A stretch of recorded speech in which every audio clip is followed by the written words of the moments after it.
when it comes to your credit score, our credit scores, our borrowing power, those two things are not always aligned. And what I mean by that is someone has a 750 credit score, but they're still not qualifying for good offers, great offers, not even the highest or lowest rather interest rate possible. But just to speak more into that, what I've come to realize is our credit score is just that numerical value, that 3-digit number that we're all used to seeing. That's more for us consumers to see where we are, on a totem pole.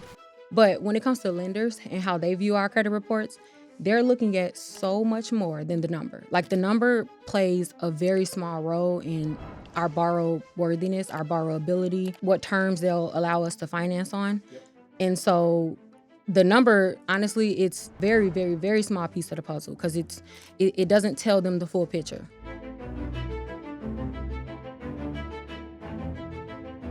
Imagine making the next big investment in your business without worrying about how you'll secure the capital to do it. Every day you're putting in the work. You clock in at your job, you stay up late to work on your business, you handle your family responsibilities, but hard work isn't enough to create financial freedom. Here's why so many entrepreneurs still feel stuck. Business credit approvals keep slipping through your fingers. The advice that you've been given doesn't match the results. And you've invested in yourself, but without having the right structure, it hasn't paid off. It's not that you're not capable, it's just that the path that you've been given is broken. That's why I created the Fast Track to Capital. It's a proven framework that entrepreneurs are using to boost their credit so that lenders can trust them, structure their business so that banks see them as credible, and access $50,000 to $100,000 in business credit so they can finally act on opportunities. This isn't about working harder. It's about applying the same structure that wealthy entrepreneurs have been using for years. So if you're ready to stop spinning your wheels and actually move forward, click the link above or below this video to secure your spot in the free masterclass,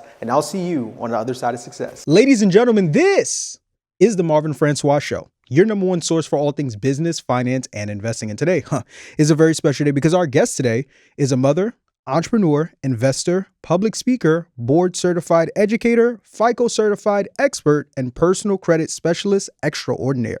She's the founder of Road to 750 and the Credit Academy, platforms responsible for helping everyday people master their credit, maximize borrowing power, and take control of their financial destiny.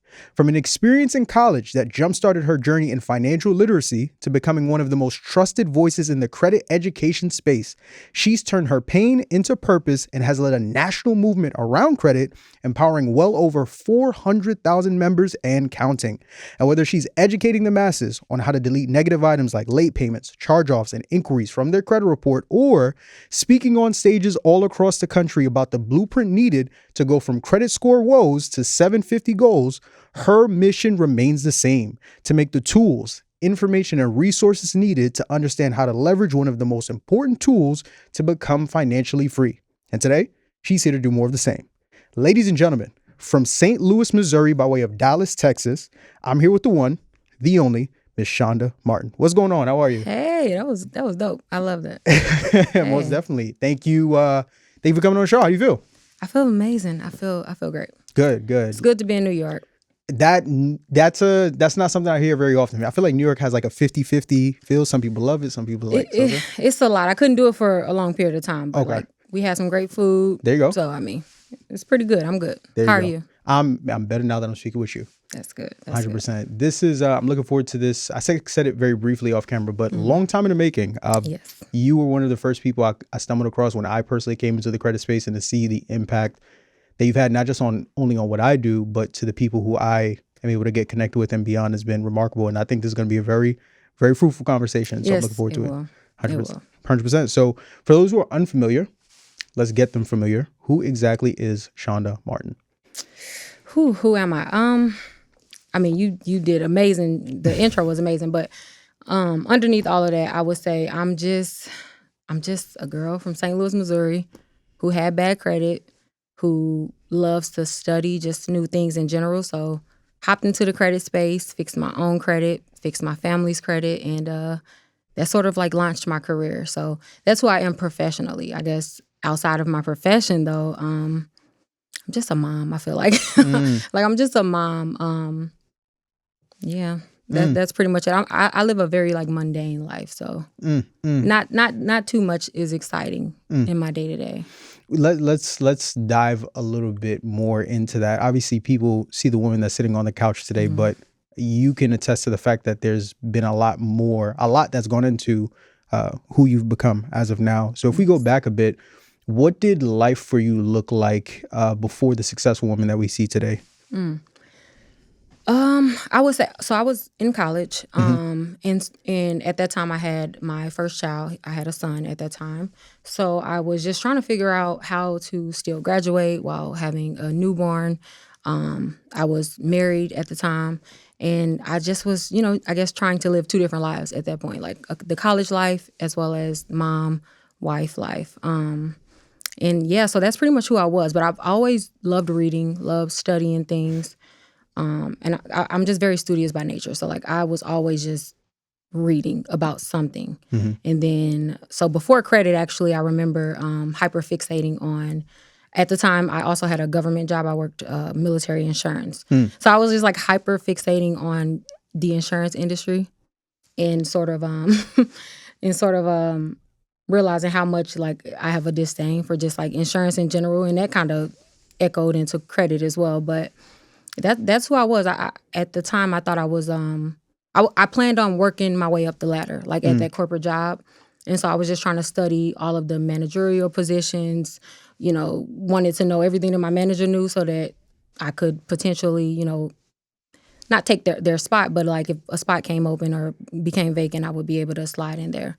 So yeah, that's pretty much who I was. I was just in college, honestly, and learning how to be a mom. What are some of your earliest memories when it came to your family's relationship with money and with financial literacy? Because one of the common themes I see from individuals like yourself is it's something that happens along the way that kind of makes you stumble into it. Most of us aren't fortunate enough to be born into families where we're taught about a lot of what you teach now. Yeah. So was that the same for you, or was it a little bit different? Yeah, no, I would say that's spot on. Growing up, my earliest memory when it came to money and credit was I just remember my family telling me never get a credit card. Never get a credit card. This is a bad thing. This is how you get into debt. Buy everything in cash. Like, so that's how I grew up learning how to deal with money. And that reckoning moment where I realized my credit was bad, it was when I was trying to get a car. So it was my first trying to finance a car. Went to the car lot, was denied, of course, for the car. Realized my credit scores were in the 400s. And there was one thing that the lady said that I took with me or carried with me.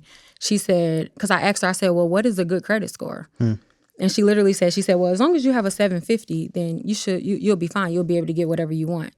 Therein lied road to 750. So that's literally where I like birthed my company. Yeah. Was just that, okay, as long as I can get to 750, I can get whatever I want. As long as I can teach people how to get to 750, they should be able to get whatever they want. So that was pretty much like the journey onto road to 750 and in my credit. Like that was the moment. I went to get a car, could not get it. Ended up being able to get like a second chance car at like 28%. Hey. Yeah, so it was horrible. And so that was like my moment, because I did not grow up in a home where financial talk was like the norm. Right. We did not discuss anything about finances. In fact, I would say that I'm the first person in my family to make it a normal conversation. And so now they're pretty comfortable with talking about it, but I make it a point to be super open about finances for that very reason, because we just didn't talk about it. And I felt like as I became an adult, I realized how much of a disservice that was, like not talking about these things. And so I just make it a normal conversation. So you get introduced to credit as a byproduct of you trying to finance your first car purchase. Yes. That's kind of like your rough introduction to it. And then from there, it essentially starts this journey of, like you said, coining the term, the road to 750. You also talked about like now making an admission to educate, the people who are closest to you. Yes. What were some of those early conversations for you? Because I know for me, when I first started learning about credit and financial literacy, I had like two groups. So I had one group that was just as excited as I was to learn the information. And they were like, oh my gosh, this is great. I didn't know this. I didn't know this. And they were, going down the rabbit hole with me. And then there was another group that just could not shake this preconceived notion of it's the devil, it's evil. Yes. You're not finna talk to me about no credit. I'm not trying to hear about it. Yes. What was that experience like for you? Yeah, that in the beginning, especially before I had proven myself, I always kind of make a joke with my family. Like when I first got into the credit industry, they were like, "What are you doing?" You know, like this is not the right lane or right path that you should take. Actually, my family, for some reason, they kind of equated credit and credit cards and stuff like that to like scamming and Yeah. just like you said, like it's the devil, because that's truly how I was brought up. But I'm such a radical person. Like when I first started talking about it with my family, I literally was like, everyone pull up their credit score. Let everyone pull up their credit report and let's just put it all out there on Front Street.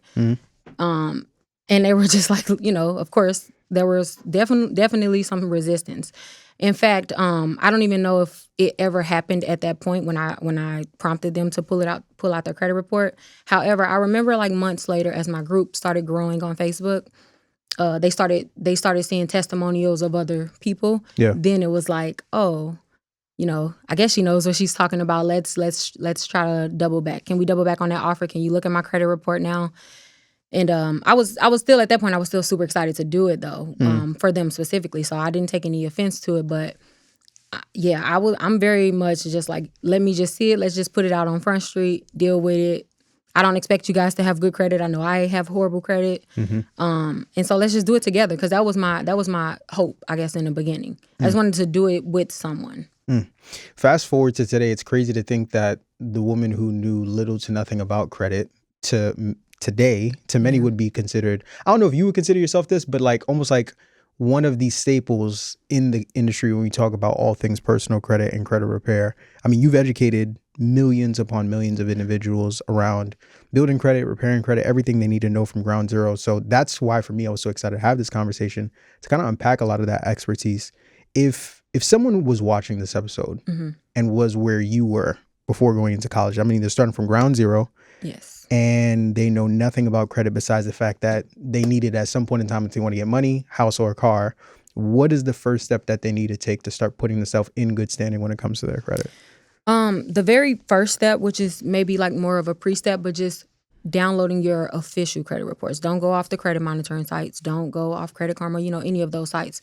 Annualcreditreport.com. Download all 3 of your credit reports to see the damage, because you really can't fix or mitigate the damage unless you like see it in totality. So like just look at it, face it, because I feel like I've realized over the years that first step is what keeps a lot of people from even attempting to repair their credit. They'll have a preconceived notion in their mind of how bad they believe their credit is, so they don't want to touch it. Like it's scary to them. So number one, just confront it full face, full on, full force. Just look at your credit reports. After you look at your credit reports, the easiest thing that you can do is to identify all of your negative accounts. Like go through your credit report, identify the accounts with 90 plus day late payments on there, charged off accounts, repossessions, any public records like bankruptcies. So just literally make a list of every negative account on your credit report. And then I would say you see if you have any positive accounts, because a lot of times most times actually, I've realized that people will have low credit scores, but it's more so due to not building as opposed to like needing to repair their credit. Yeah. So after you pull your reports, identifying the negative accounts, seeing if you have, or identifying positive accounts, now you're able to have a full lay of the land of your credit report. Yeah. To see what you're missing, what you need to work on, where you need to fill in the gaps. And then you can, I guess start on your own credit repair journey, but primarily though, I would say if we focus more on building credit, or if people, especially if they're doing it themselves, doing the repair process themselves, if they focus more on building, they would be very surprised at how like fruitful that would be for their credit scores. So I would say that that's the one thing. If you don't have at least 2 credit cards, that's a very big but also good step to take in regards to like increasing your credit score. Hopefully, of course, you want that person or whoever's watching this, you want to learn how to properly use a credit card, which we can talk about if you want at a later time. But getting a credit card, especially if you don't currently have one, that'll almost make a night and day difference in your credit profile, but especially in your borrowing power. I'm just of the belief that there is no way to grade credit without a credit card. I've not seen it yet. And so that's like having that first step, learning how to use the credit card properly, not how the internet tells you, but learning how to use it properly. And then start to dispute their accounts. One of the things you talked about, which I think could also provide a lot of value to beginners, you talked about how, I forget who it was, but you had a conversation with someone who was just like, hey, just get your score to 750. Everything else is good. Fast forward, you and I now know, being on the other side of the coin, that there's a lot more to that number than just the number. For people who are watching, can you talk a little bit more about why it doesn't always just come down to score, and there's a lot more layers to what is considered good credit? Absolutely. Yeah, I was of the belief that it was a number, you know, but no, when it comes to your credit score, our credit scores, our borrowing power, those two things are not always aligned. And what I mean by that is you can have a 750 credit score, and I've seen it, I'm sure you've seen it. Someone has a 750 credit score, but they're still not qualifying for good offers, great offers, not even the highest or lowest rather interest rate possible. But just to speak more into that, what I've come to realize is our credit score is just that numerical value, that 3-digit number that we're all used to seeing. That's more for us consumers to see where we are, you know, on a totem pole. Yep. But when it comes to lenders and how they view our credit reports, they're looking at so much more than the number. Like the number plays a very small role in our borrow worthiness, our borrowability, what terms they'll allow us to finance on. Yep. And so the number, honestly, it's just a small, very, very, very small piece of the puzzle because it doesn't tell them the full picture. You know, there are so many ways to falsely inflate your credit score, you know, authorized user accounts and things of that nature. And lenders they're not fooled by that. Yeah. Like they are very much on game and they know, you know, what could happen. So they're looking at your credit profile. Your credit profile matters way more than your credit score. Like way more. So yeah, like it's just that. Like number one, knowing that it's not your credit score. That number is just a representation, but it's not the full picture. It's not even what's used to determine like your eligibility. Because in fact, most companies nowadays they're assigning internal credit scores. Yeah. Because they don't care about the numbers from the credit bureaus. They're assigning internal credit scores that's based solely off your credit profile. Yep. Different qualifiers. For example, as I just mentioned, authorized user accounts, a lot of companies nowadays are omitting those. Yeah. So they'll be there, but they're not giving you credit for any account that is not yours. Yeah. And so that just goes to show that, yeah, TransUnion, Equifax, and Experian may be reporting a specific number, a credit score, but the lenders are viewing your credit profile. Unpacking that a bit more, you talked about credit building and the importance when it comes to that. You talked about, and I'm sure you see it a lot too, I remember one time I had a consultation I did with someone and they had the 700, 750 and they came to me and they were like, I keep getting denied and I don't know why. And I was like, all right, let's go ahead and take a look at that report. And then I remember looking at their report and they had the score, but what made up the report was just like trade lines. And then also they had just straight credit builder accounts. So like the kickoffs, the self-lender, but they didn't have any like primary personal credit cards. So what are some of the key do's and don'ts when it comes to maybe accounts that individuals should focus on when it comes to building their credit versus ones where it's like, hey, you could use this as like a little startup, but that's not going to be your end all be all if you're really trying to put yourself in position to be able to leverage your credit later on? Yeah, I'm trying to deduce it because I can go all day on this topic, this particular question. But what I will say is, number one, hard rule in my group that I always teach, you are no more than 2 builder accounts. There is no reason to surpass 2 builder accounts because they're literally there just to help you build. Yeah. Just to help you get to the next level. Yep. If you cannot build a solid credit profile based on builder accounts, it's just it's a waste of time. So hard rule again, no more than 2 builder accounts, no more, and that includes secured credit cards. Yeah, secured credit cards and like you said, those builder accounts like the kickoffs and all of that. And you have to have at least one. I prefer 2, but at least 1 primary credit card. Okay. And if you can, So I recommend, here's just sort of like the profile that I recommend Yep. for building and starting off. Having at least 2 credit cards, right? One of those can be a builder card, but having at least 2 credit cards, having 1 short-term installment, 1 long-term installment, and reporting under 10% on your credit card. So if we can even, or if we go down the list of how our credit scores are broken down and how points are allocated, that particular profile feeds the credit score algorithm. So every time a lender takes your profile and assigns you an internal credit score, it's going to favor that profile setup. And then as you continue to, go move up the ladder, you just keep that in mind, having that balance. I personally, in my credit profile, I like to always have a short-term installment at least once every 36 months, just to have that boost or refreshment of like your credit profile. And that's what I would say. Like, just you can get to a 750 with 4 accounts. Like we overcomplicate it a lot, but you can get, if the goal is 750, you can get to a 750. Certainly a 700 with 4 accounts, considering that you use your credit card in a way that it's intended, and not the way that's promoted. But yeah, like that's what I would say. No more than 2 builder accounts. I can't stand them, actually. What if the next time you heard from the banks, it was a $50,000 to $100,000 approval letter instead of another denial? You've been putting in the work, balancing your job, your business, and your family responsibilities. But here's the truth that most entrepreneurs never hear. Hard work alone is not enough to get the banks to say yes. Banks approve entrepreneurs who are structured the right way, and that's the missing piece that's been holding you back all along. We've seen it over and over again. Entrepreneurs who came to us who were stuck getting denial after denial got access to the right system, structure, and strategy that unlocked $50,000, $75,000, and even $100,000 credit approvals. And here's the real cost of waiting. Every month you go without having access to capital is another month where your opportunities are slipping into another business's hands. That's why we created the Fast Track to Capital,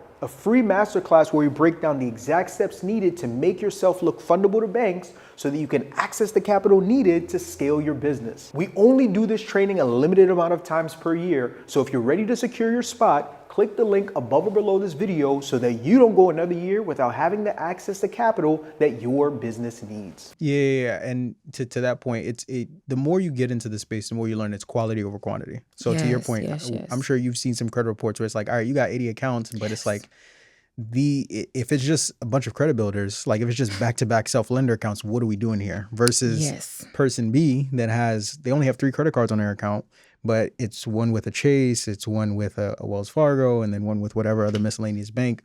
The limits on the cards are substantial. You can actually go out and leverage this, right? To where now you look a lot more attractive to banks and lenders than the first person that got 80 items and a partridge and a pear tree sitting on there.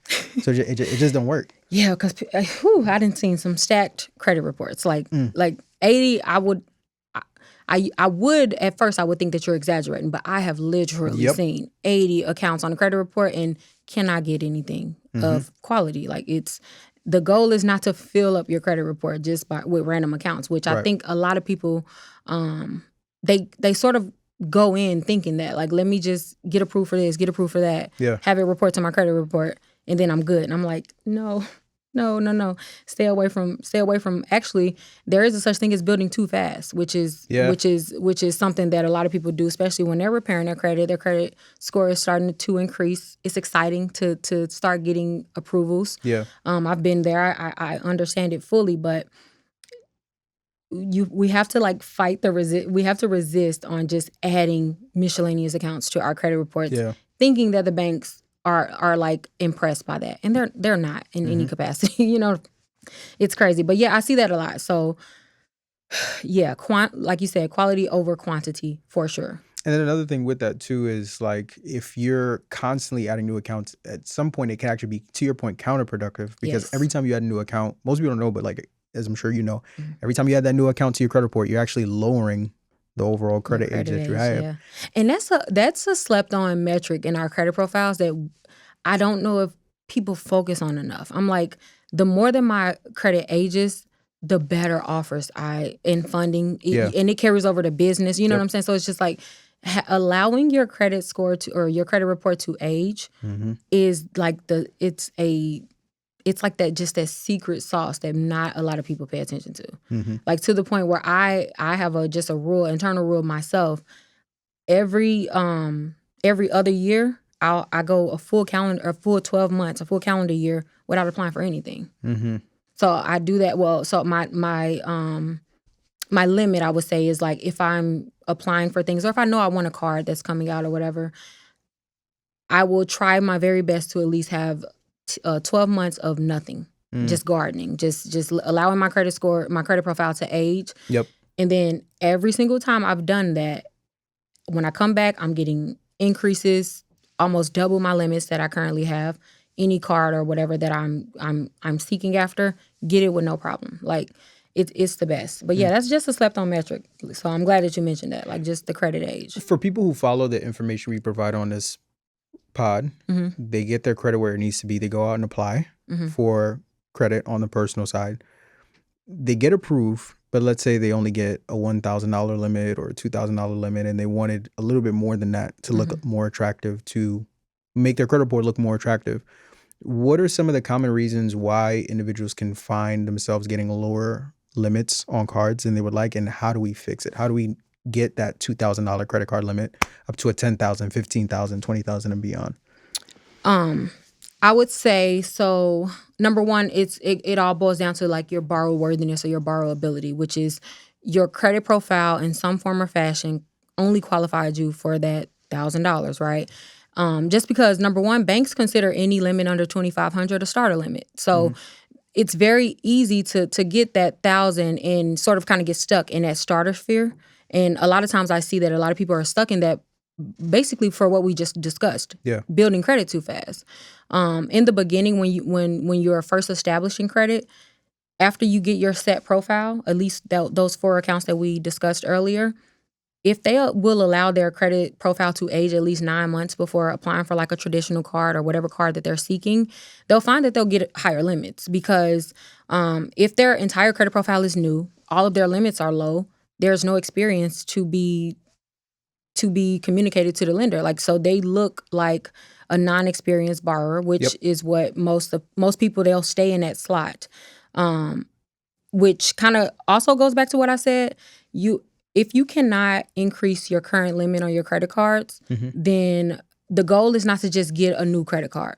Like, you need to figure out why you're being denied, because the number one reason, just a caveat, the number one denial reason for credit limit increases is always you're not using the card enough or you're using it too much.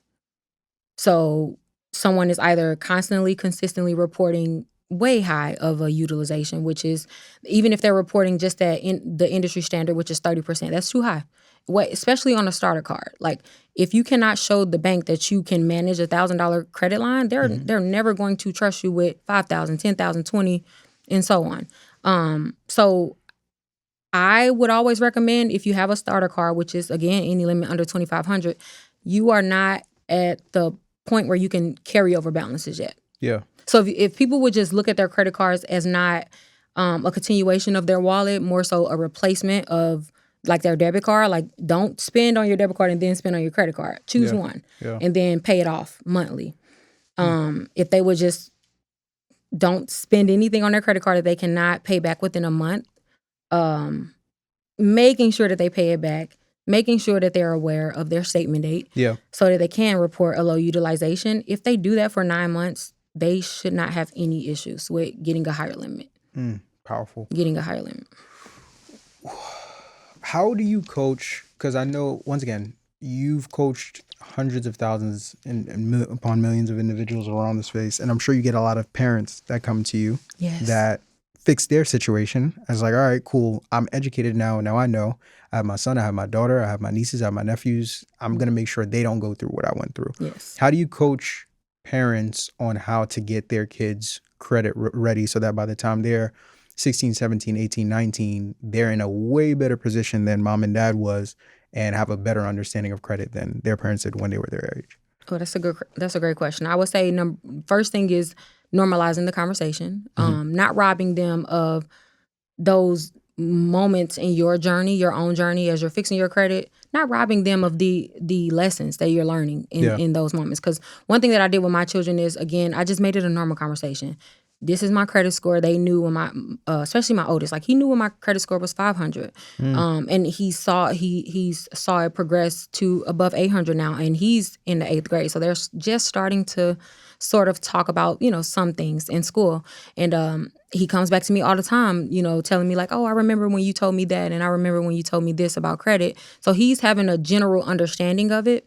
But so I would say, number one, normalize the conversation. Be transparent with your own journey. And then number two, when it comes to, I guess, practical things to do for that credit report, me personally, I'm going to put my children on my credit cards when they're 17. So as long as you put your child on your credit card 6 months prior to 18, then they'll start 18. At 18, they'll have a 700 credit score.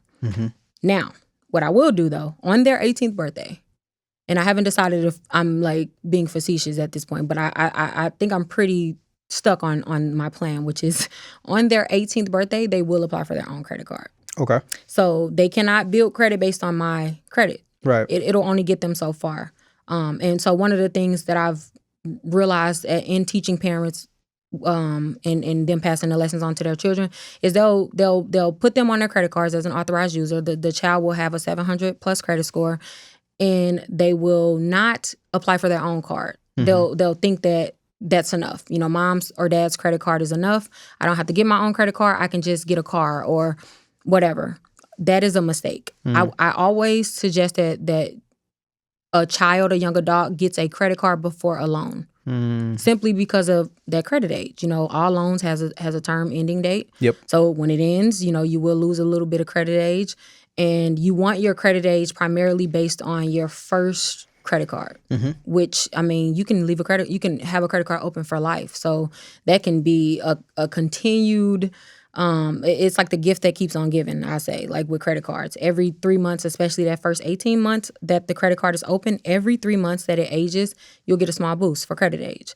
And so I would just say making sure that they, if they have a credit card that's suitable and they don't have any late payments on it, because obviously keep in mind, if you place your child on your credit report or you place your child on your credit card and your credit card has late payments and getting charged off, that'll affect your child. Right. So having a good qualifiable credit card, putting your child on that credit card, when they turn 18, getting them their own credit card in their name only. And especially before like student loans and in cars and things of that nature. So that's what I would say. Normalizing the conversation. Well, going to coaching a lot of the adults that you work with, another scenario that I see constantly that I'm sure you've seen come across your table, you have a person or an individual that has really good credit. They've done heavy lifting, credit's pristine. Yes. A day comes, they get a knock on the door. You, cousin, what's going on? Listen, try and get this car, family. I know, my credit ain't good. Your credit good. I was just wondering if you could do me the solid, be my co-signer. Help me get the Scat Pat, SRT, LMNOP, to whatever the car is called. They come in, they co-sign.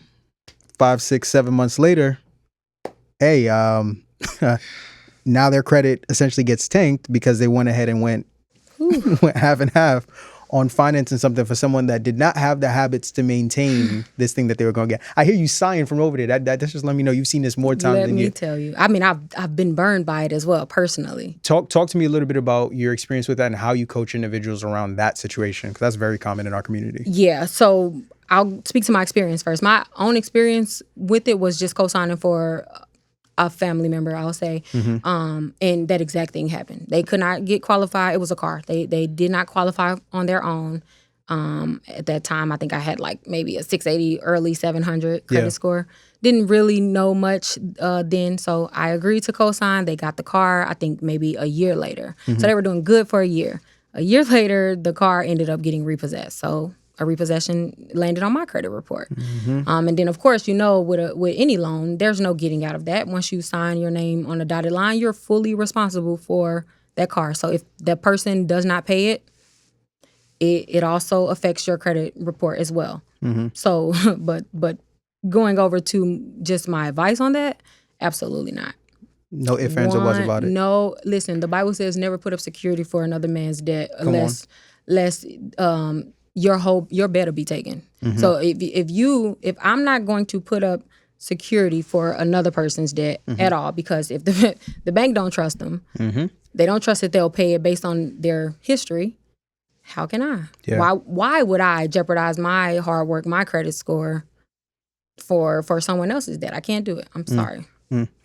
My worst experience with co-signing, I remember I lost $45,000 co-signing for someone. So I had a family member that started a business. They didn't have the credit to lease a brick and mortar spot. Ooh. And it was like, yo, I'm like, hello. And it was just like, it was, hey, I'm like, all right, you family, I got love for you. It was early on. I didn't know no better. Yeah. So I go and I co-sign. The business fails. There's back rent. So now I got one of two options. I'm looped into this and my name is on the lease.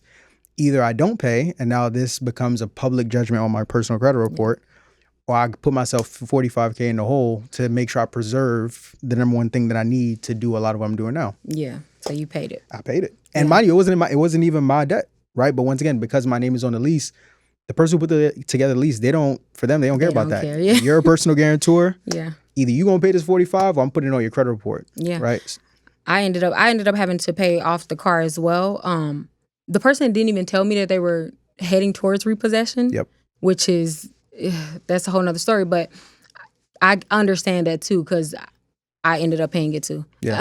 Like I just wanted to be done with it. Didn't want to have that outstanding debt. Especially when you're doing things like getting business funding or even just large personal funding, you cannot have an open charge off account or repossessed. You know what it just looks horrible to banks. So I ended up paying it as well. It wasn't $45,000, but still way too much money, especially for something that was not mine. And it's important, I think, for the audience to understand like why it's so important to protect yourself in situations like that, because your credit report, we often hear people call it like your financial resume. Yeah, right? It is.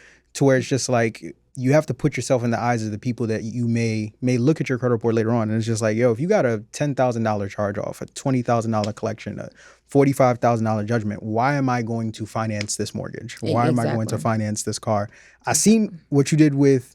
And once again, the tricky thing about co-signing is a lot of times it's not even your fault. Yeah, most of the times it's not. But unfortunately, in black and white, it doesn't matter. It don't matter. Like, it's on your credit report. It's your fault. So it's just like, it's important for us to have these conversations for individuals to understand. Like, I didn't even know that verse. I'm gonna go back. What you said the verse was in the Bible? It's Proverb. I want to say 22, but it's never put up security for your neighbor's debt, lest your bet will be taken. Yeah. Basically saying like, they'll empty you out completely because you put your name on the dotted line, and that's true. We see it in real life as well.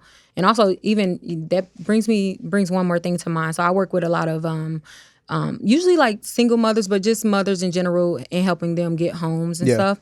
And so that's become like one of my side like passion projects. So in that, the amount of times I literally cannot count the amount of times that we've been, I'm talking on the way to the closing table or within a week of closing, I've been with them building the entire home. And, that takes pretty much like a year, like 9 months to a year. Yep. So they're building the home, customizing it exactly how they want. They already were pre-approved. And the amount of times that someone else's debt has stopped the closing of a home that they've literally built for a year based on someone else. The amount of times that has come up is just, it's literally heartbreaking, because at that point, a lender, it's nothing personal. That they don't care about any caveats. They don't care. They're like, this is on your credit report. This is affecting you. This could potentially affect the home. It can have lenders wanting to come after the home, placing liens on the home. They're not trying to hear it. So just to even go a step further, like, it is just not a good idea in any sense of the word. Like, you just have to, because I also relate a lot of times to being the person in your family who has the qualifiable credit score, especially when no one else does, and wanting to help those around us. It's probably a favorite cousin or someone that you want better for. And so sometimes it is hard to say, like, I just can't do that. And so I think a lot of times we sort of like put that pressure on ourselves to have to be the person to I guess handle everyone else's issues, especially if we have that what they're needing. So we'll put our name on the dotted line and we won't think too much into it. And it's just like, we have to not do that anymore, truly, because I've seen it devastate so many. Talking a little bit more about debt, how do you help people that you coach and work with navigate student loans on their credit report? I feel like it's a double-edged sword, right? Because on one hand, if you're maintaining positive payment history on it, it's helping you build credit age and payment history and credit mix and all the other stuff that makes up your credit report. Conversely, kind of to one of the points you made, it also affects your DTI though. Like if I have a $50,000, $100,000 student loan from XYZ University, banks and lenders are also taking that into consideration on top of, all the other stuff that's going on too. But it's like, yo, you still have $100,000 that you owe somebody. You paid it on time. That's great. But it's still $100,000 that's connected to your name. How do you help individuals work around that? Yeah, so student loans, unlike any other loan, there is a little bit of wiggle room or leniency, I would say, when it comes to it, especially because there are new like bylaws and things that are being passed, like getting your student loans to only affect your DTI up until like 0.5 now. I think that's the lowest that it's been, and actually they're trying to get it to 0.2, 0.5. So with that being said, so if you owe, like you said, $100,000 in student loans and you're trying to get a home, trying to get a mortgage, you can have your monthly payment be, I think it's $1 to like $10 a month, and they'll literally only count that payment. And so there are different programs, but so when it comes to student loans though, I either suggest getting on an income-based repayment plan. The only time that I've had issues with student loans outside of it just being completely defaulted, is the being deferred. Lenders that I work with, they don't like deferment. They would much rather you be on an income-based repayment plan, even if your payment is $2. Like they will accept that, but it's the deferment that they don't like, or forbearance. They of course don't like that. So as long as we can kind of get it in what we call like an active status, which is, like I said, their income-based repayment plan, or just a regular repayment plan if someone wants to pay the couple $100s a month towards it.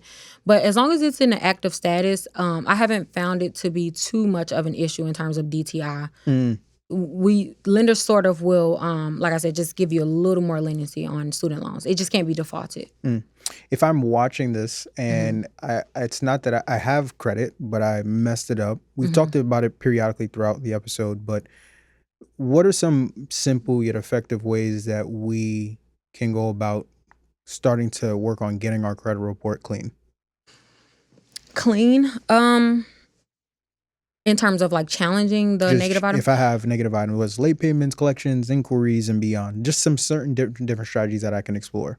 Okay, so number one, I would say focus on the most recent derogatory items first. Like that should be the priority. So if you have recent collections under 2 years, you need to work on challenging those, because those are what lenders are primarily going to like look at and base your borrowability off of. Right. So any collections or charge-offs under 2 years.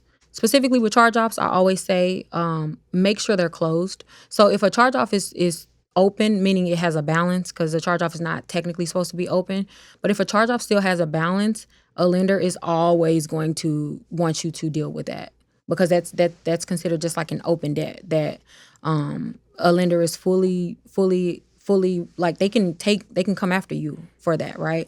And so I would say in cleaning up your credit report, if you want the fastest, I guess, return on your work, deal with collections under 2 years, settle or pay off any charge-offs that are currently open within 36 months.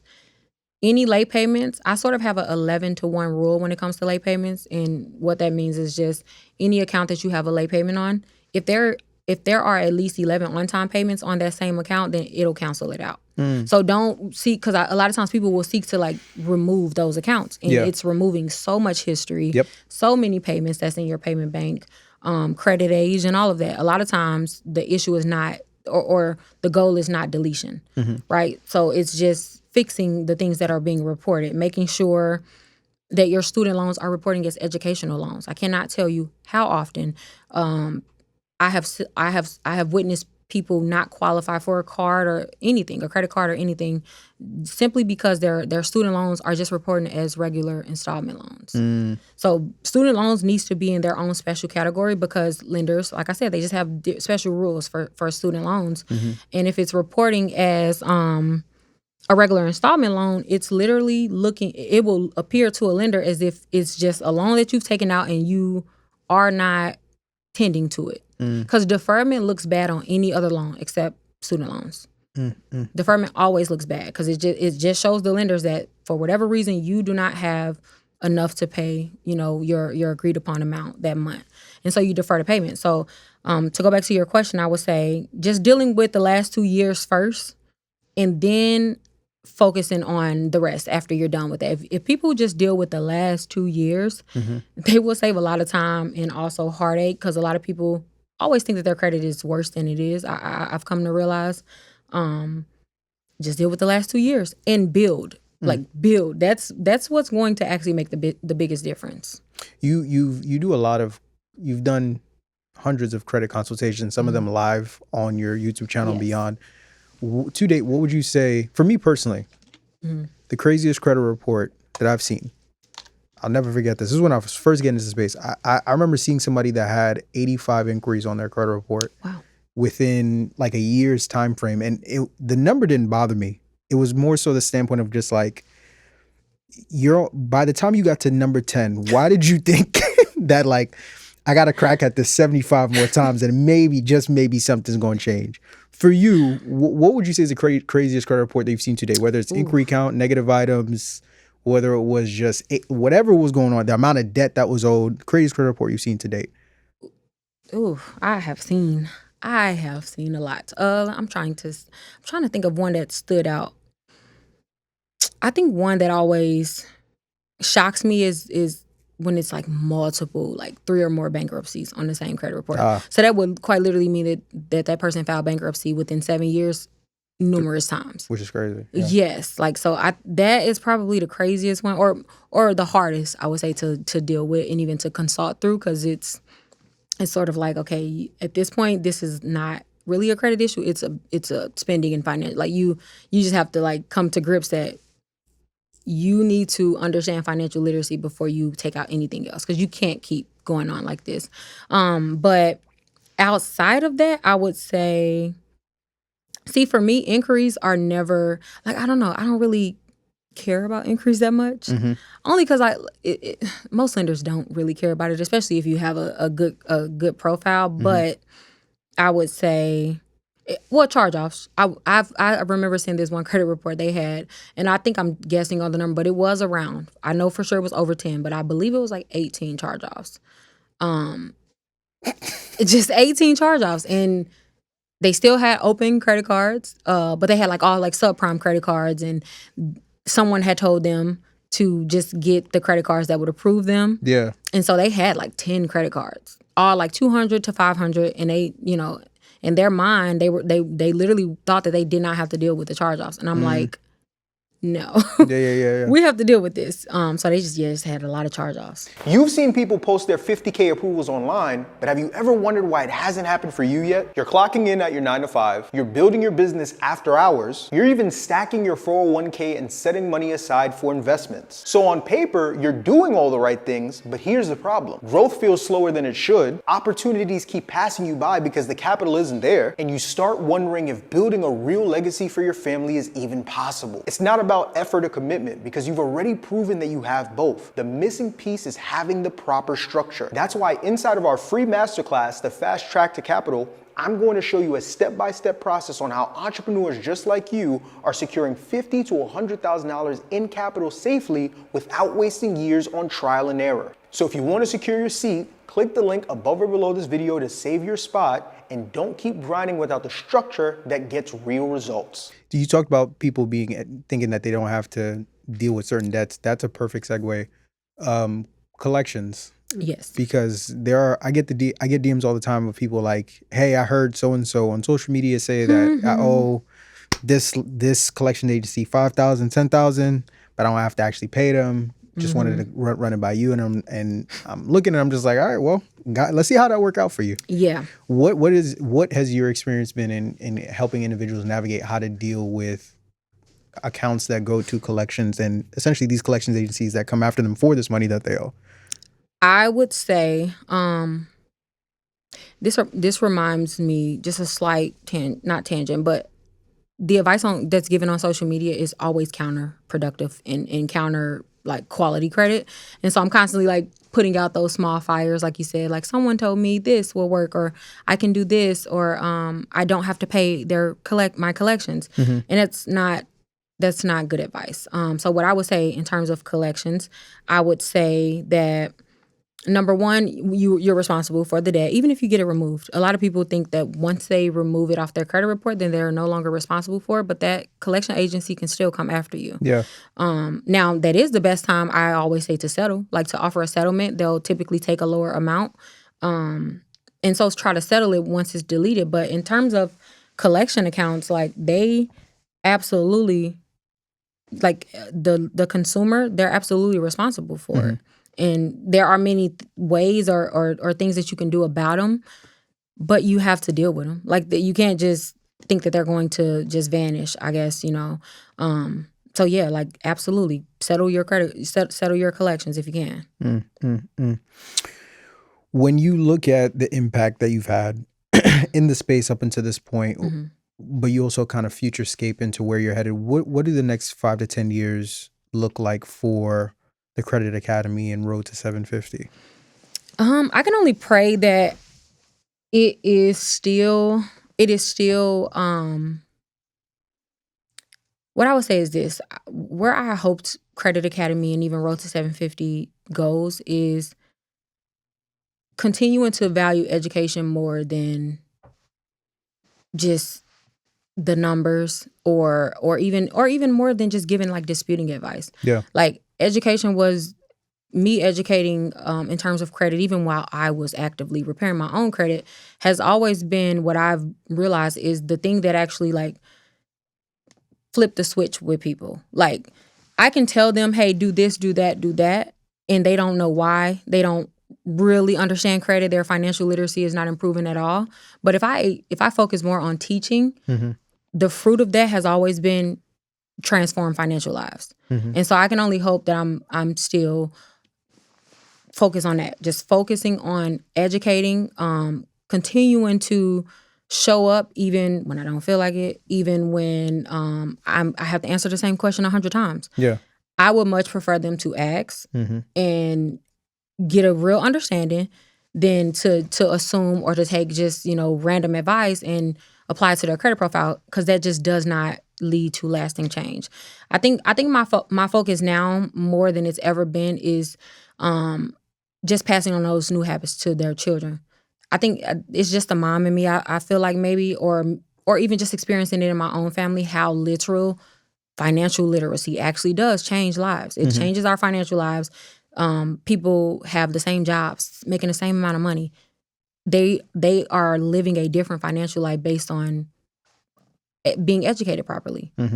So that's what I would say. Like, I just hope that I'm still more in love with educating than I am about any money that I could potentially make. And so it's just like a constant check that I have to, because as you get bigger and as you grow in the space, of course, the offers come, and like, there are temptations to, hey, can you peddle this project to your audience? Can you sell this? And up until now, I've been really good about not valuing anything that I could possibly get from a company or a sponsorship over my audience. And I've been really, I would say, that's something that I'm super sensitive to, because I just don't want it to happen. And I see it happening to, like, even a lot of my peers. And I've also felt the temptation of it happening myself. You know what I'm saying? I can't even front like that. Like, I've been offered so much, and more than I could ever even fathom. Yep. And I remember, like, my first time I walked away from six figures, I literally only had maybe like $5,000 in my bank account. But me walking away from that, like, I don't know, it just literally became like just that one bout of like confidence. Yeah. That if you make the right decision, it'll work out. Like, it'll work out. It was so hard. I remember it was so hard walking away from it, but I just couldn't. And I knew it wasn't right, but it would have been an easy sell. It really would have been an easy sell. It's not even like immoral, what it was, but it just didn't align. Right. And that just I always constantly remind myself, if you walked away from six figures and you only had $5,000, there's no amount of money that you could ever excuse yourself for not walking away from when you didn't have it. And now I'm just like, okay, I really can't do it now. I have the money. Why, you know what I'm saying? Like, that would be working backwards. Like, so it's just that being more, my audience comes before any money that I could potentially make. I love that. So as long as I'm still there, I'm good. Powerful. I know we have to get you out of here. Last question before we do.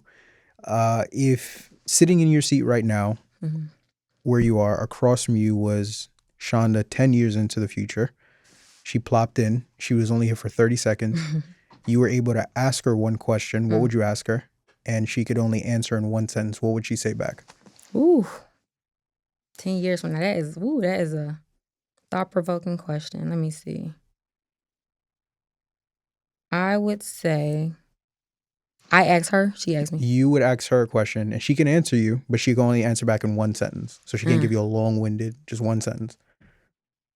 What would you ask her, and what would she say back? I would ask her, this is, dang it, this is hard. It's harder than I thought. Like, I had a question, then I'm just like, nah.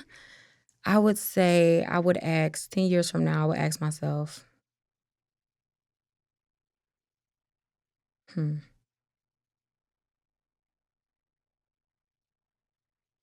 I would say, did you keep your faith? I think that's the most important thing for me. Like, in 10 years from now, were you able to stand on your faith regardless? What do you think Shonda 10 years from now would say back? I would pray that it's a yes. I would pray that it's a yes.